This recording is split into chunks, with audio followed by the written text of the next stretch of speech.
কি মনে করেছো সেই একটা কমেডি ভিডিও। আবার টাকা হইতে শালা তোর বহুদিন পর বাড়ির সামনে পাইছি আর বেশি কথা করে আর গাল ফাটিয়ে ফেল দেবো দুদিন পর মন্দির ইত্যাদি খাওয়ার ইদি গরুর গোস্ত বন্ধে যাবে এটাই তো সাহস কথা বল শেষ পর্যন্ত দেখেন।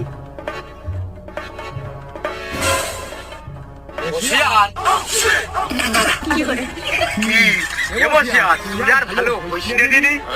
তুই এমনিতে অনেক ভালো আছিস হ্যাঁ আর এত ভালো হবি আমি আর কখনো আশা করিনি কথা আমি ভালো হয়ে গেছি তে তুই আমার ভাই না আমরা দুইজন একই মার পেটের দুইজন ভাই তুই ভালো না হয়ে থাকতে পারিস দেখিস নি আমি কত ভালো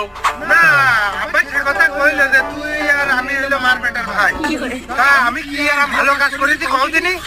তুই ওই যে তামুক রেজাউলের সাথে বেড়াসি রে ওর সাথে বসে তামুক খাসি রে তুই যে কত ভালো সে তো আমি